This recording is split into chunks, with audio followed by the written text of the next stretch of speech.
Judo is a fighting style that aims to quickly end matches by using many moves to take the opponent to the ground and keep them there, along with various other attacks like rolls. Being a famous martial art, it's a popular choice among fighting game characters, along with being a frequent suggestion for another fighting game fighting style that I should cover. So in this video, I'll be looking at the best fighting game characters that use Judo. Since Judo generally gets mixed in with other styles by certain fictional practitioners, I'll give a higher ranking to fighters that allegedly focus on Judo the most. And I say allegedly because fighting games, like many other works of fiction, take some liberties when translating the style into video game form. Also, backstory can help your ranking. I love me a fun backstory. Now let's take on the top 10 Judo fighting game characters. Number 10, Cyclops in the Marvel vs. Capcom series. Canonically in the comics, Cyclops was a black belt in Judo as well as Aikido, and his Judo moves have come into play in the comics. Taking that into account, in theory, his hand-to-hand style should have some Judo elements in the Capcom games. However, many of his melee attacks just had general superhero-style punches and kicks rather than a particular martial arts influence. A few of his throws have some of that Judo flair, but even those have more wrestling influence to them, the flashy kind. However, moves like Ryu's Tatsumaki Senpukyak Super could never actually create hurricanes in their games of origin, so maybe the Judo is intentionally exaggerated like everything else in this series. Either way, I guess Cyclops doesn't need to worry about the real-life accuracy of his Judo, since you generally don't pick up Cyclops for his super Judo action. You pick him up because you want to shoot a bunch of eye lasers.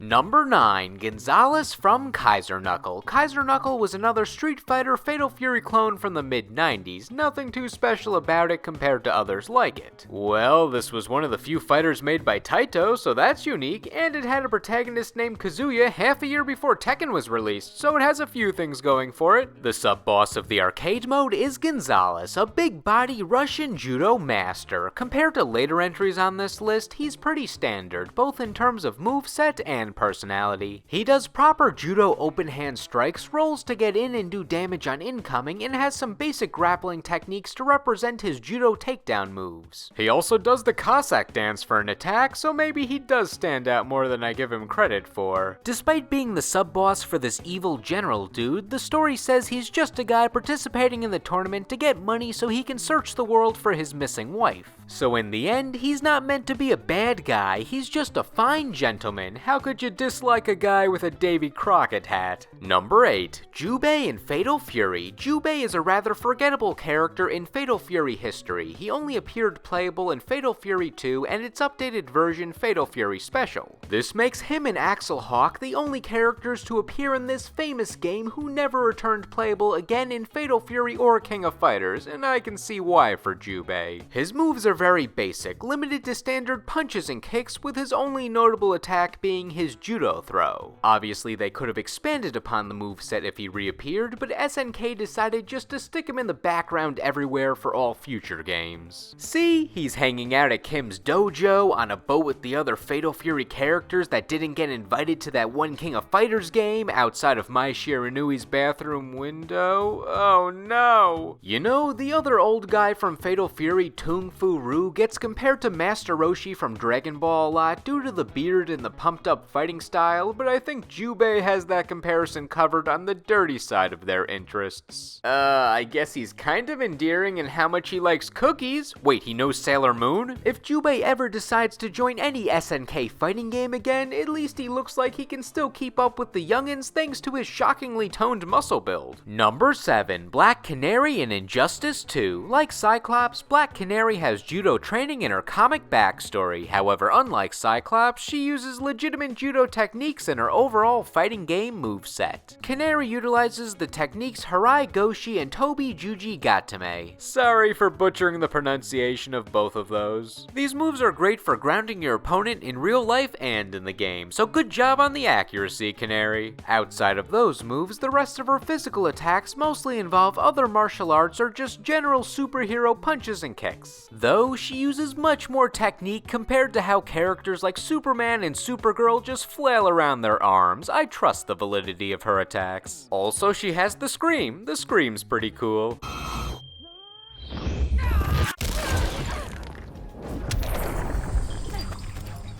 skip the 10 count? Number 6. Ryoko from Fighter's History. Ryoko Tamura was a famous judo practitioner in Japan. She won 7 world titles and a bunch of Olympic medals, including some gold. With her being such a rising cultural icon in Japan in the 90s, it's understandable why she was chosen as a martial artist celebrity to reference in this Japanese fighting game. Though a real-life fighter did stick out a bit in the middle of this game with anime protagonist delinquents and creepy clown guys. Well, technically speaking, it's not her. This is Ryoko Kano, but the first name was enough to make the reference obvious. Ryoko wins! Ryoko's a fighter who's pretty grounded in reality. She has your standard quick, hard strikes that you like to see from a judo expert, and her role gives her rushdown the true judo authenticity. While she of course does a judo throw, give her time to prepare and she says screw physics and gravity and oh, you're on fire now. So don't be fooled by how young she is. Ryoko has much more history with fighting than you'd realize.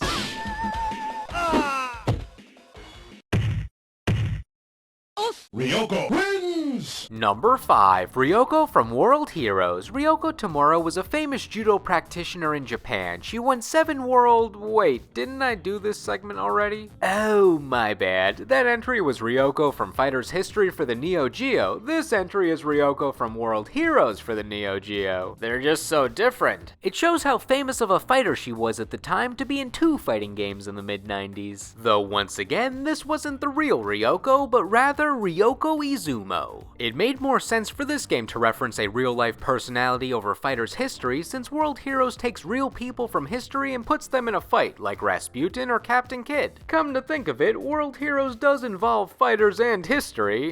This is all confusing. Ryoko in this game plays like her Fighter's History counterpart, fierce punches and kicks that are great for putting pressure on the opponent, though I feel the World Heroes Ryoko is a bit cooler in the throw department. Also, she has a bit of zap to her. However, what puts her over the other Ryoko in the strength department is looking at both their arcade endings where their long-lost dad returns. The Fighter's History one learns that she has more limits to surpass as her dad easily defeats her. The World Heroes one accidentally threw her dad many meters in the air by accident when he snuck up on her thanks to her reflexes. Now, I'm not gonna do a whole hypothetical strength analysis on these dads to prove anything, but that's my logic. Number 4. Abel from Street Fighter. Abel uses a mixed martial arts style with a focus on the Russian combat style of judo and general judo techniques. Even though he doesn't primarily use traditional judo like most of the other higher entries on this list, his origins of how he was created are deeply rooted in the style. And I mean created by the character designer in real life, not created in Shadaloo's base in the story. They likely didn't teach him anything there. One of the biggest influences for his design is David Douillet, a French judo practitioner who won multiple heavyweight world titles, which is why Abel is such a big dude.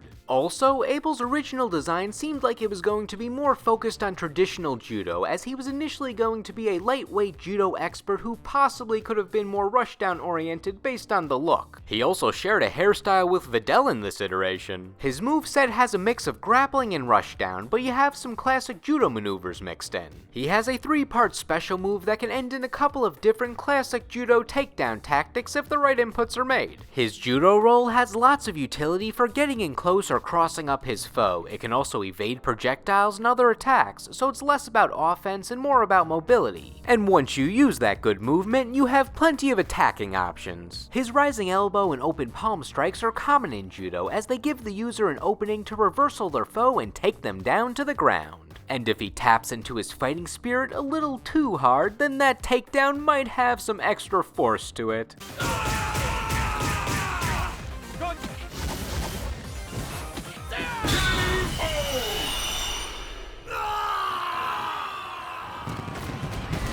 Number 3. Go Hinogami from Virtua Fighter. While the game's story is not shown prominently in Virtua Fighter, especially in the later games, you don't need anybody to tell you that Go is a bad guy.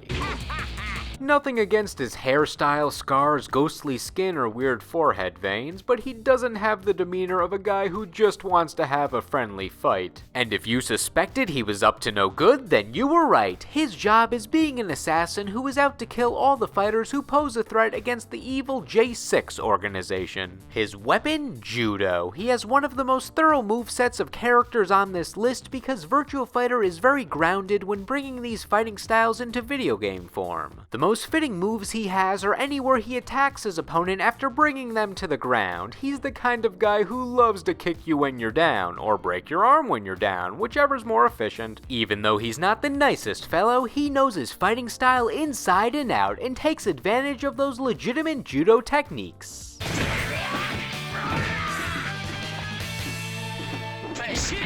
Number 2, Paul Fenix from Tekken. For Paul's default martial arts style, it's considered judo, but he modifies it to give it that distinctive Paul Fenix flavor. The judo is most noticeable in his throws and follow-up attacks for when his opponents are on the ground. As for the rest of his moveset, it has judo influence alongside karate, a bit of kickboxing, and some other brawling techniques. But when it all comes down to defining his main style, Namco put judo first and then everything else into this miscellaneous category for him. Just try to contain his burning fist into one style, you can't. Paul himself is one of the most entertaining characters in Tekken. He can get pretty wacky with his burning passion for fighting and declarations that he's the top fighter in the universe!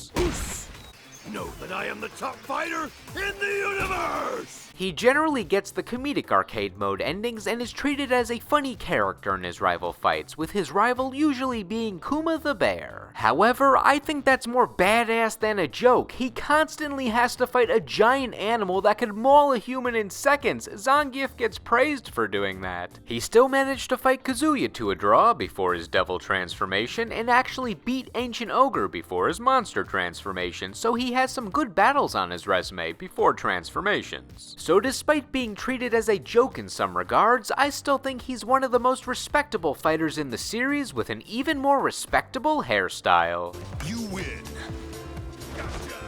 For number 1, I ultimately went with a character whose moveset I liked the best, plus he's a classic character from his series of origin. Number 1, Goro Diamond from King of Fighters. Being a champ in the judo world, Goro tried out to represent Japan in the upcoming King of Fighters tournament. He made it deep into the finals of a preliminary tournament to decide who would be the representative, but ended up losing to protagonist and his eventual teammate Kyo Kusanagi. He was still picked for Team Japan in the end due to his success in judo and that tournament. He entered alongside Kyo and runner-up from the pre-tournament, Benimaru. However, during the real tournaments when the whole Orochi plotline started, he had the luck of being on a team with the main character and was like, I guess I'll save the world with these guys now. Goro is the most mellow of his team, being a humble giant who's just here to support his allies, meaning he's game for anything. Once the team dissipated, Kyo went on to defeat an all-powerful snake demon man, Benimaru attempted to save the world with a rich girl, and Goro went home to become a family man. I don't think it was too surprising that he had the most peaceful and non-confrontational future of the trio. He would still frequently reappear playable in later games, rejoining Team Japan most of the time. And hey, his infant son joins him for some of the intros, showing his love for his family. The kid's got pretty good form. Despite him being the least bombastic of the group, his moves bring on the damage. He has proper judo technique with his open palm strikes and rolls to get in close, but the real appeal of Goro is with all of his command grabs. These act as his takedown moves, which you can either combo into or just do raw. Either way, it embodies judo since it can quickly ground the foe. But sometimes grounding them isn't enough for him, so Goro adds his own flair.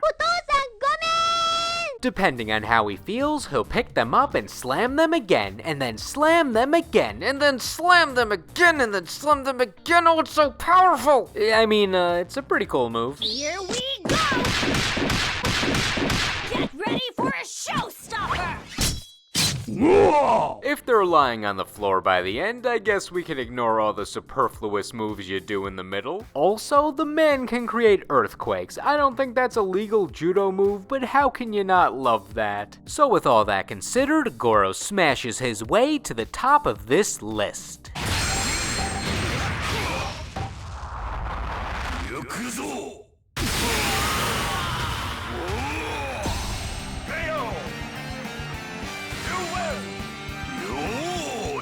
Now, what did you think? Who were your favorites, and which judo stars in fighting games were ringed out before they even got a chance to compete? Let me know in the comments. Anyway, thank you all for watching, and I will see you in the next video.